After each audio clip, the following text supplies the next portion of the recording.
Галзуу кино сувагтаа тавтай морил. За бүгдээрээ тавлаг сайхан манайхаа.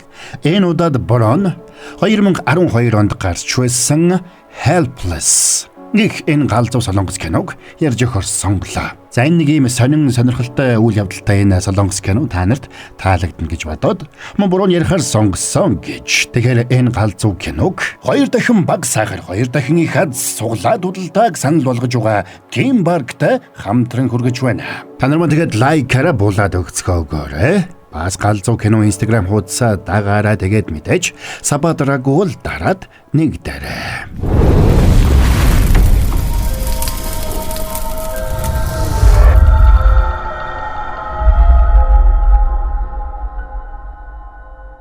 За 2009 он Жан Мунхо гэх малын эмч залуу Сүдбэсгүй Сонгёны хамт эцэг ихтэрээ очихоор хөдөө явж байгаагаар кино эхэлнэ.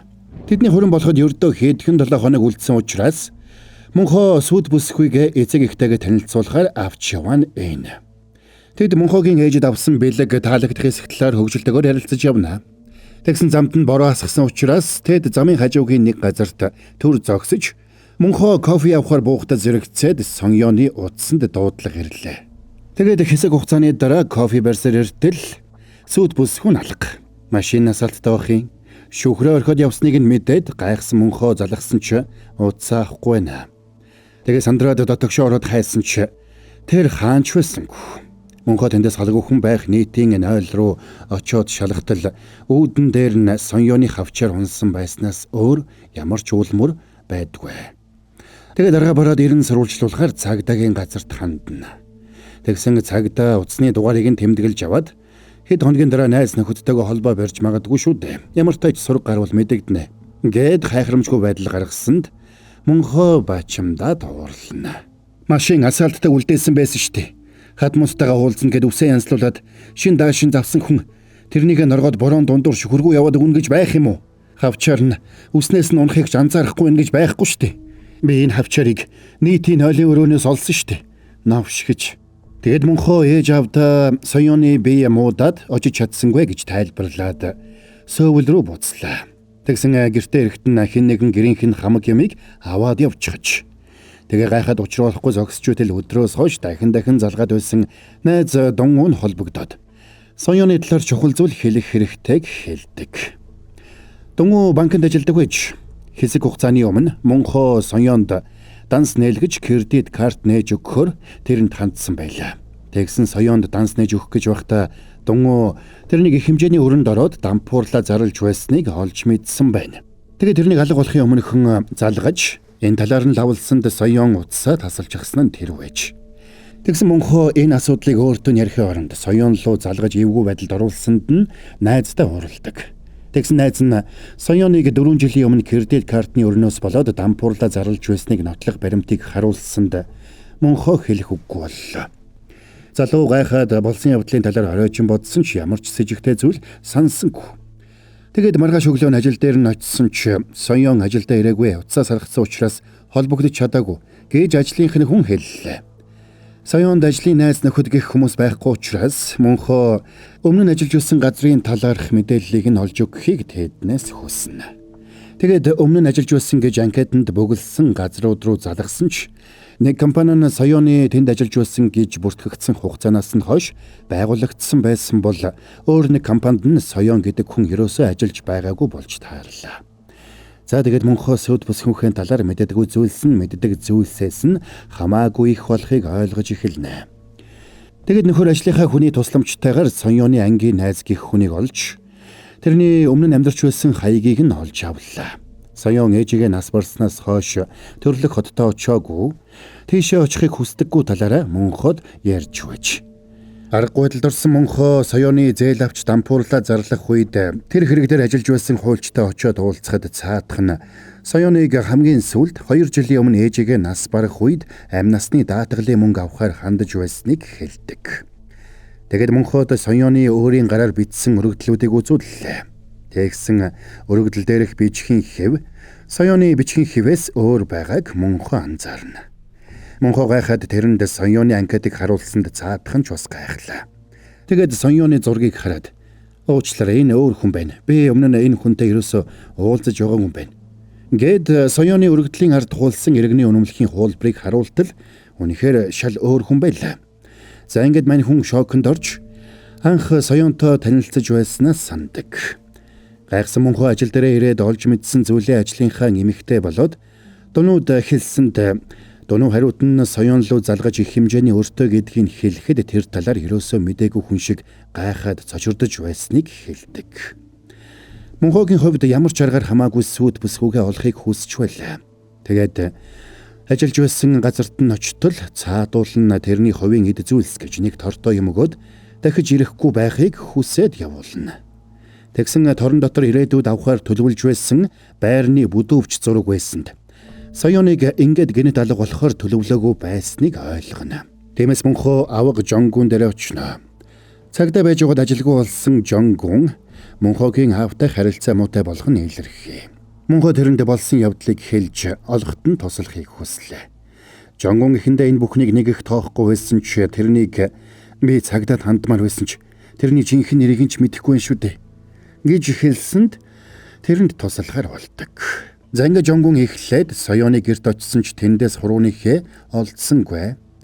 Мөнхөөс асууж угаад авч байсан ирвэхний авгалдаанаас өөр зүйл хувцсны шүүгэнд нь байсангүй. Гэр бүл байхгүй, найз нөхдөж байхгүй, хурууныхээ байхгүй, хачи юм да. Ингээ тэр цагдаад ажилдаг нэг найзаараа жинхэнэ соёоны талаар зарим нэг мэдээллийг шалгуулж авдаг. Тэгээд хэсэг хөөцөлдсөний эцэст жинхэнэ соёоныг 2 жилийн өмнөх 3 сард сургуу алга болсныг олж тогтооно. Улмаар 5 сард тэр хаяг дээр нүүж ирэхдээ өөр хүн соёоны нэрээр ирж байр түрээсэлсэнийг мөнхөд хэлдэг. Ямар шалтгаантайг нь мэдэхгүй ч мөнхөгийн сүйт бүсгүй соёон биш гэхдээ үлдсэн амьдралаа соёоны нэрээр амьдрахаар төлөвлөж байсан гэж Жонгун дүгнжээ. Бас хамаг уул мөрөө цэвэрлсэн байгаагаас үзвэл сүйт бүсгүй эргэж ирэх санаагүй гэж дүгнэлээ. Тиймээс мөнхөг эцэг ихтэй үннээ хэлж энэ хэргийг орхихыг зөвлөнө. Тэгсэн мань хүн сүйт бүсгүй яагаад соёоны нэрээр амьдрах болсныг олж мэдхийг хүсч байлаа. Соёон алга болоод оронд нь өөр хүн нэрийг нь зээлдэжээ. Ээж нь нас бараад дараа нь удалгүй охин нь ээжийнхээ амьд даатгалын мөнгийг аваад ор сурггүй алга болсон байна. Энэ бүхэн санамсаргүй тохиолдол биш. Харин ч хүн амны хэрэг юм шиг надад санагдаад ах юм. Гэхдээ та чинь юу яриад байна? Арайч хүн амны хэрэгт хүтгэж болохгүй хаа. За тэгвэл чи тэр хүний талаар юу мэдэх юм? Ядаж нэрийг нь мэдэх юм уу? Тэгсэн мөнхөө хэлэх үггүй боллоо. Оройн тэр хамт ахуулсан зургуудаа үзэж угаад анх соёоныг харж нууцаар бичиж байсан бичлэгээ үзлээ. Тэгээд ажлынхын гадаа ирээд гадаа хашаанд байсан гүлгнүүдийг үзэж байсан соёон дээр зармаг авч очиод танилцж байснаа санана. Тэгэд мөнхөө маргааш нь шууд жичоон тосхон руу явдаг. Тэгэд тэр сургуулийнхын найзаас авсан соёоны амьдарч байсан гих хаягаар очиод хаалгыг нь тогшсон ч хүн байсангүй. Тиймээс тэр хаваар соёоныг сургалсан ч тэрнийг сайн мэдэх хүн таарсангүй. Арга бараад явах гэж байтал нэг залуу ирлээ. Тэгэд соёоны зургийг үзүүлсэн ч нөгөөх нь зургийг нь авчгаад өгсөнгүй. Гайхаад зураг авъя гэсэнд цаадах нь зургийг нь өгөх нь битгий хэл чи соёоноор яах гэдэг юм? Чамд юу эрэхтэй? Гэж ууралд юм байна. Сүүлдээ нөгөө залуу мөнхөг машинд нь шахаад соёон одоо хаана вэ гэсэнд мөнхөж төсөлгүй тэрнийг хаана байгааг мэдэхгүйгээ хэлнэ. Новш минь би ч бас тэрнийг хайж чинь. Та нар чинь бүгдээрээ яачаад байгаа юм бэ новшнуудаа? Уралсан мөнхөө машиныхаа толыг хаг ошгилчход газар унаад орилсонд нөгөө залуу ууралхаа болж харин гайхаж байна. Тэгсэн залуу болоод тэрний эхнэр хоёулаа соёоны багын найзууд байж таарлаа. Тэд мань хүнийг сөөвлөөс өрөөнөх гэж ирсэн мөнгө хүлэгч гэж бодсон нь тэр байж. Тэгэд соёоныг таньдаг байсан ч мөнхөгийн барьсан зураг дээр хэмэгтэйг танихгүйгээд тэрэнд жинхэнэ соёоны төгсөлтийн монтажны зургийг харуулдаг. Тэндээс мөнхөө жинхэнэ соёоны царайг харж авснаас гадна жинхэнэ соёонтой хамт нэг өрөөнд амьдарч байсан гих сайн найзыг нь олж мэдлээ. Энэ үеэр мөнхөгийн ажлын эмэгтэй тэрний өрөөг цэвэрлж угаад соёоны үлдээсэн эд зүйлс бүхий торноос тэдний ахуулсан жаазтай зургийг олно. Тэгсэн жаазтай зургийн араас 2008 оны 1 сарын 15-нд авахулсан зураг гараад ирсэнд тэр гайхна. Харин нөгөө талд Жонгун мөрдөгч соёоны ээжийн үхлийн талаар сургалж байна. Тэгэд соёон маш их өртөө учраас ээж нь их хичдэг байсныг болоод өвөл өндөр шатнаас халтарч унаад нас барсныг нь олж мэддэг. Тэгэд Жонгун хөгшний халтарж унсан шат руу очтол Үнэхээр тэнд нь халтрах аюултай гэсэн сэрэмжлүүлэг хадсан байлаа. Тиймээс Жонгун тэр хөгшнийг Сонёны нэрийг зээлдсэн эмэгтэй алсан байна гэж сэжгэлдэг. Тэгсэн тэнд Мөнхөө Жонгу хоёр таарчихна. Тэгэд Мөнхөө аавдаа үннээ хэлсэнд аав нь уурлаад дими зүйлээр нэр нүрийг нь барлаа гэж толгой төрөгүй загнаад гараад явна. Иннээс болоод тэр сэтгэлээр унсан ч сүд бүсгүнхэн жинхэнэ нууцыг заавал тайлж мэдхээр хатуу шийднэ. Тиймээс маргааш нь жинхэнэ Сонёнтой хамт нэг өрөөнд амьдардаг байсан найз руу залгаад уулзах хүсэлтэйгээ хэлж дууд шуудан үлдээлээ.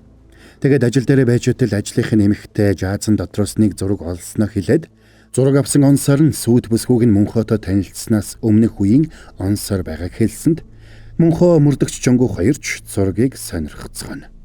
Тэгэд сайн судалсны эцэст тэр зураг нь жинхэнэ байшин биш. Шинэ байрны шоурумд очиж авсан зураг байх магадлалтайг олж мэдлээ.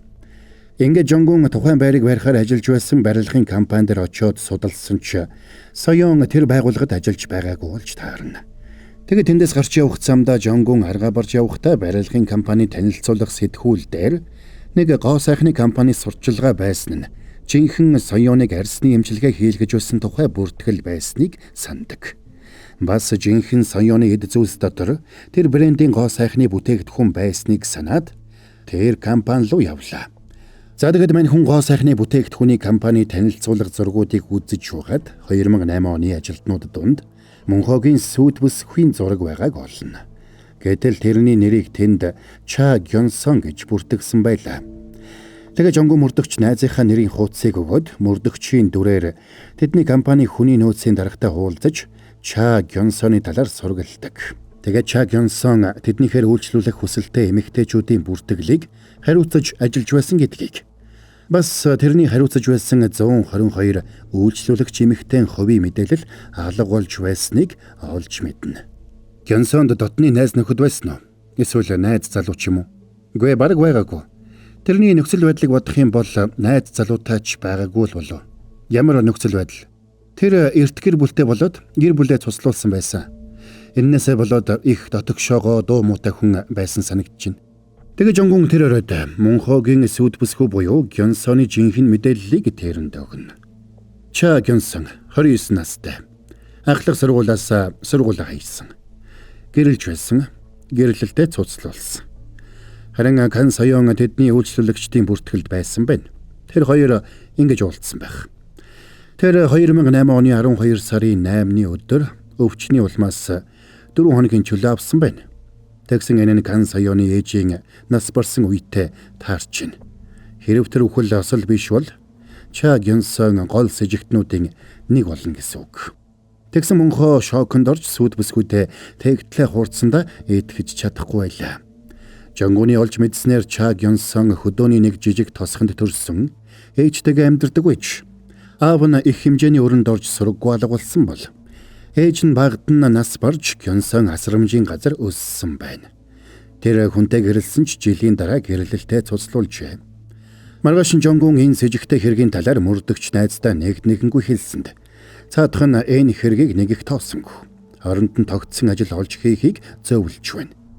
Оройн гэртээ сууж байхдаа Мөнхөө Гёнсоныг байс хийгээд хар дарж зүудлээд уйлдаг байсныг. Тэр бүрт нь чангагч нь тэрч бүүэндөө дуулж өгдөг байснаас сандаг. Тэгсэн удсан дугарлаа.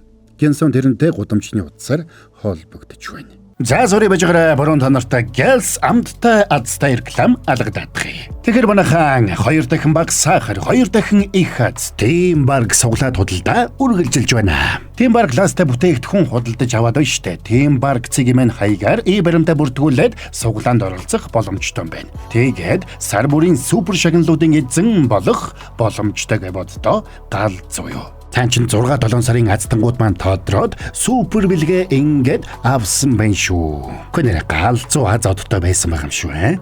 Нэг аятах хэмээн суглаад худалдаа одоож үргэлжилсээр байгаа шүү дээ. Тэгэхээр та ч бас одоо энэ 6-7 сарын супер шагналыг авсан хүмүүс шиг 8 сарын супер шагналыг авах боломжтой гэсэн үг. 8 сард юу байгаа юм бэ гэхээр хичээлийн шинэ жилийг тохиолдуулаад MacBook өгч байгаа юм байна. Бас 10 азтан тусбар 200,000 төгрөг, 20 азтан тусбар 100,000 төгрөгийн шагналын эзэн болох нэ гэж. Тэгэхээр та нартан галзуу амжилтыг муу борон хүссэн гэрой. За анхаарлаа хандуулсан баярлалаа. Кино тайлбараа хэдүүлээ үргэлжлүүлцгээе. Соёно.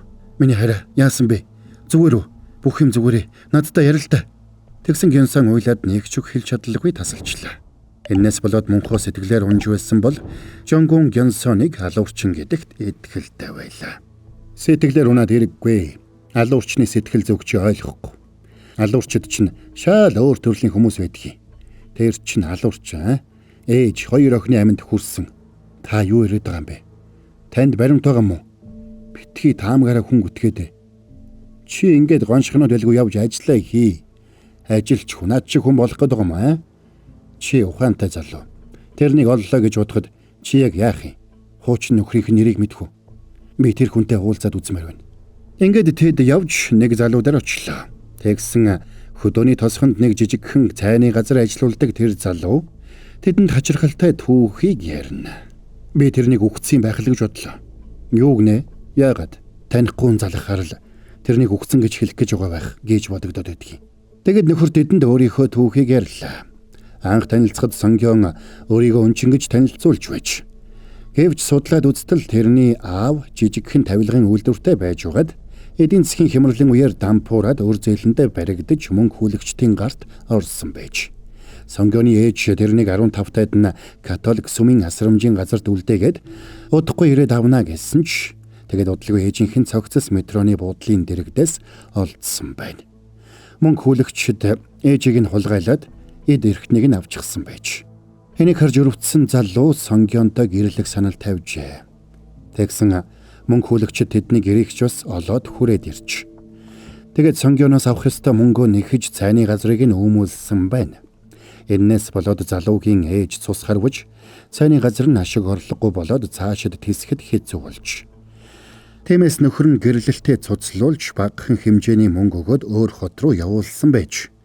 Тэднийг гэрлэлтээ цуцлуулсны дараахан ээж нь ч нас барж мань хүн болсон бүхнийг мартах гэж байдгаараа хичээх болсон нь тэр байлаа. Энэ уулзалтын дараа Сонгёны талаарх Жонгуны бодол баг зэрэг зөөлрч эхэлдэг. Тэгээд Сонгёны хуучин найз залуугаас тэрнийг сүмийнхээ найрал дуунд хамт дуулдаг байсан найзынх руугаа явах гэж байсныг олж мэднэ.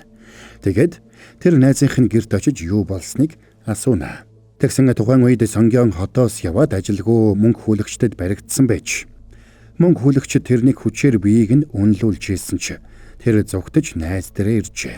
Найз нь ч нөхцөл байдлыг ойлгоод сөүл рүү зүгтаалгаснаас хойш холбоо тасарсан байж. Тэрнээс хойш юусоо холбогдоогүй юу? 2 жилийн өмнө нэг ирсэн. Тэр үед биеийн сайнгүй байсан болохоор би тэрнийг эмнэлэгт хэд хоног хэвтүүлсэн. Би бүр ажил руу залгаад эмнэлгийн чөлөө авч өгсөн. Тэгээд дараа нь буцаж яваад л холбоо тасарсан да. Тэгсэн Сонгёны эмнэлэгт хэвтсэн гих тэр өдрүүд тэрний ажлаасаа эмнэлгийн чөлөө авсан өдөртөө таарч байлаа. Эмнэлэгт байх хугацаанд ийш тийшээ явсан болов. Хүүхэд нь нэг өдрийн өмнө буюу 7-ны өдөр нас барсан байна. Хүүхдээ тийм ээ. Нэг орчим настай эмэгтэй хүүхэд. Тэгсэн мөнхөө шоконд орлоо. Сонгён охинтой болсон ч найз нь охиныг нь авч үлдээд тэрнийг сөүл рүү явуулсан болж таарна. Гэвч охин нь төрөлхийн зүрхний гажигтай байсан учраас би энэ муудад нас баржээ. Эннээс болоод Сонгён сөүлээс яралтай дуудагдж ирсэн нь тэр байлаа. Тэгсэн мөнхөө ойллаа. Тэгээд Сонгёны найзын яриаг нэгднэгэнгүй тэмдэглэж байсан Жонгун лөө уурлана. Наатаха болиод өгөөч тээ. Тэр алуурчин биш. Тэр алуурчин биш гэд хэлээд байна штэ.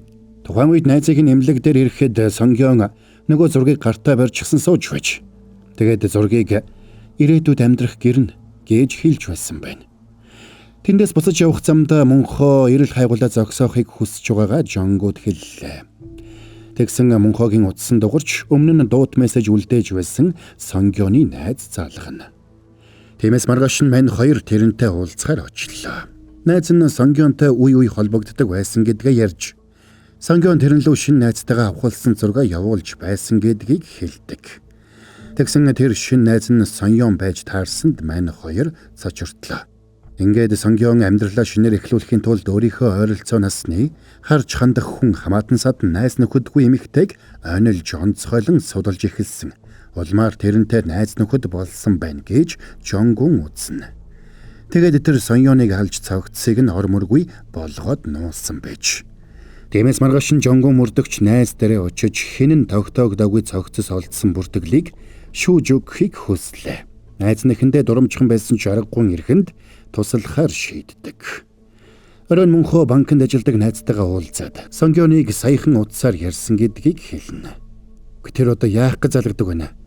Гэхдээ нэг хүн ингэж орсороггүй алга болоход ерөөсөө олдохгүй байна гэж бодохоор амар гоц. Гэхдээ зүгээр дээ тэр алцахгүй.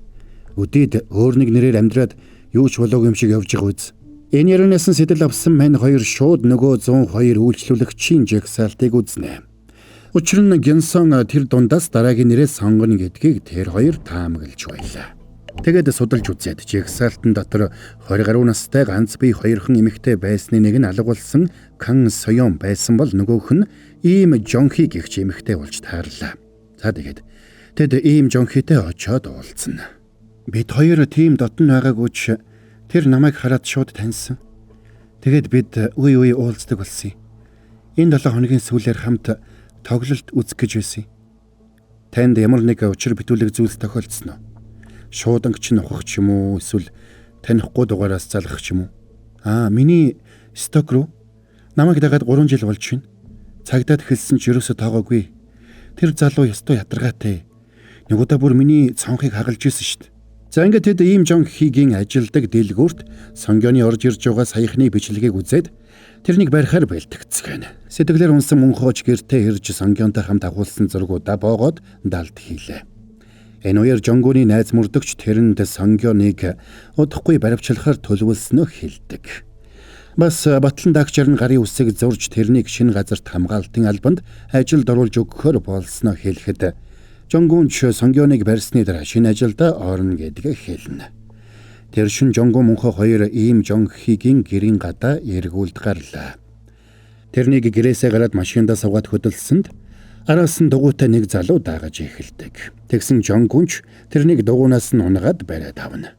Гэтэл Жонхиг дагаж цонх руу чихэр шидээд байдаг нөхөр тэр залуу ээж таарлаа. Жонгон уурлаад тэрнийг байцаасанд залуу Жонхиг дагдах нь үнэнч тэрний шууданг ухаж утсаар залгаж байгаагүй. Харин нэг эмэгтэй хүн шууданг нь ухаад байдгийг хэллээ. Тэгээд Сонгионы зургийг үзүүлсэнд нөхөрч шууд таньж байна. Маргааш Жонгон мөрдөгч найз дээр очиход тэр 2-7 хоногийн өмнө голоос чамдаанд хийсэн мөчөлсөн цогцос олдсныг хэлж шүдний хэн Сонгионыхтай таарч байгаа гэдэг юм байна. Тэгээд Сонгионыг Жонхитэй хамт үзэхээр тохирсон тоглолтын үеэр барьж авахар төлөвлөдөг. Тэрнийг баривчлах ойртох тусам Жонгон мөнхөө хоёрын сэтгэл санаа тавгүйцэж байлаа. За тэгээд тоглолт болох газарт зүсээ хувиргасан цагдаа нар Сонгионыг хүлээцгэн. Харин мөнхөөг ажил дээр байж үтэл ажлынхын эмэгтэй тэднийхээр байнга үйлчлүүлдэг нэг эмэгтэй гэрт очоод нохоог нь харах гэж байгаагаа хэллээ. Яах гэж? Тэр өөрт нь гоё муур бэлгэлсэн шинэ найзтайгаа хөдөө аяллаар явж ирвэхэ үзэх гэж байгаа юм байна лээ. Сүүлийн үед шууданг нь хэн нэгэн ухаж үзээд байгаа юм байх. Тийм болохоор эзгүй үед нь нохоог нь харж өгөхийг надаас хүссэн юм л да. Мөнхөө гайхаад үйлчлүүлэгч эмэгтэйх нь ар гэрийн байдлын талаар асуудал эмэгтэй 3 жилийн өмнө хөдөө амьдарч эхэлсэн. Аав ээж нь ослоор нас барсан учраас ганцаараа амьдардаг гэдгийг хэлдэг. Зэнгэ байдал с ิจ гтэй байгааг ойлгосон мөнхөө тэрний оронд уулзахаар тохирсон метроны буудал руу хөдлөлөө. Явах замдаа мөнхөө Сонгионы ирвэхийн талаар ярьж байсныг санана. Тогсон ирвэхэ гэж мэдхүү. Аюул нүүрлэх үед далавчаа том дэлгээд дайснаа хайлгаж өөрийгөө хамгаалах гэж оролддیں۔ Мөнхөөг явсан хойгоор ажлынхын эмэгтэй Жонгон мөрдөгч рүү залгаад болсон явдлын талаар хэлсэнд Жонгонч тэнд байсан цагдаагийн машиныг унаад явлаа. Бас явах замдаа найз руугаа залгаад яралтай нэмэлт хүч ирүүлэхийг хүсэж байна. Мөнхөө уулзгаар тохирсон метроны буудалд очиод Сонгионыг хайна. Тэгэд хэсэг ээж тийшээ гүйсний эцэст ажлынхын эмэгтэйд муураа өгөхөөр тохирсон эмэгтэй зогсож байгааг харлаа. Чамд энэ муурыг бэлгэлсэн хүнийг хэн гэдэг гэлээ? Ийм Жонхи гэдэг штэ. Яасан? Энэ хүмүүн үү? Мөн мө. Тэгсэн Жонгонч ойртоод ирж байна. Хөдөлгөй Сонгион тэнд очиод нөгөө эмэгтэйтэй урсдаг шатан дээр зөрж таарсан ч цаадах нь хайгаад тэрнтэй мэндэлсэнгүй. Ингээд байдал буруугаар эргэж байгааг Сонгион ойлгоно. Тэгсэн урсдаг шатны төгсгөл дээр мөнхөө хүлээж байлаа. За тэгээд тэд хаалж таарна. Чи биш үсттэй. Бишгэд хэлээд өгөөч. Чи биш үсттэй. Тийм ээ. Би мөн. Чи ер нь хин юм бэ? Чи ер нь хүн мөн үү? Би хүн биш ээ. Би хог намайг гэх хүн байгаагүй болохоор би бүгдийг өөрөө хийсэн. Би Кан Саяон биш ээ. Би дугуйл. Юу ч үтгэл. Би зүгээр л аз жаргалтай байхыг л хүссэн юм. Мөнхөө намайг уучлаарай. Үнэхээр уучлаарай. Намайг үнэхээр уучлаарай. Намайг тавьчих. Би ингэж явъя. Чамд ямар их санаа зовсон гэж бодно. Чи надад хайртай байсан уу? Сонгионыг толгоос ихсрэхэд Мөнхөө гарыг нь тавилаа. Тэгвэл явда. Би чамайг дахиж хайхгүй. Тэгээд өөрийнхөө амьдр. Бас бити баригдаарай. Тэгэд Мөнхөөг явахад Сонгион уламсаа барьсаар үлдэнэ. Харин тэднийг жонгон холоос хараа зогсож байлаа. Тэгээд Сонгионыг дагаж угаад гараас нь бариад авсанд Сонгион тэрнийг мөнгө хүлэгч байна гэж бодоод зугтаалаа. Энэ үеэр метроны буудлын гадаад цагдаа нар ирж байгааг мэдсэн Мөнхөөч буцаад орно. Тэгсэн метроны буудлын зурагтаар Кан Саяон гэгчийн цогцсыг олсон тухай мэдээлж байна. Мөнхөөг ороход Сонгион жонгоноос зугтаагаад гүйж байлаа. Тэгээд жонгон болон хамгаалагчид тэрнийг дээврийн зогсоол дээр бүслээд авсанд Сонгион тэндээс үсрэхээр хаашлаг даваад зогсно. Одоо болно. Одоо бүх юм дууссан. Өөрийгөө цагдаад барьж өг. Тэгж байж чи жинхнээсээ шинээр эхэлнэ. Энэ үеэр дээвэр дээр гарч ирсэн Мөнхөө тэрнийг хараад сандарч хашгирсаар гүйнэ. Гэвч тэрнийг харсан Сонгион эргэж хараад дээврээс унлаа. Унахта тэр Мөнхөөд тэрврүүлээд бүүэндөө дуулуулж байснаа санаж амжина. За тэгэд Мөнхөө тэрнийг унж өгснийг нь мэдээд хямарсандаа өөрөө үсрэх гэж оролдсонд цагдаа нар тэрнийг арайхийн тогтоож барьснаар кино маань конец фильма. За энэ галзуу киноны тайлбар маань энд хүрээд дуслаа. Юу ч болчихвдаа гэж те асал драматай үйл явдалтай галзуу кино байлаа гэж мөн бороод нь бодогдлоо. За тэгэхээр энэ галзуу киног хэдэн бороонууд нь 2 дахин багасаар 2 дахин их аз суглаад худалдааг санал болгож байгаа Тимбарктай хамтран хүргэлээ. 20 дахин их аз Тимбарк авсан баримтаа Тимбарк цэгийн сайтаар бүртгүүлээд сар бүр iPhone, MacBook, gaming PC, скутер, дугуй зэрэг олон шагналыг эзэн болоорой. Дэлгэрэнгүй мэдээллийг Тимбарк цэгмээс. Буруугийн тайлбар тэгээд ойлгомжтой байж таалагдсан бол та нар маань буруугаа лайкаараа булаад өгцгөөгөөрэй гэж. Тэгээд галзуу кино Instagram хуудасаа дагаарай. Бас сабадраг бол дараад нэгдээрэй. Дараагийн галзуу киногоор уулзтлаа. Түр баяртай манайхаа.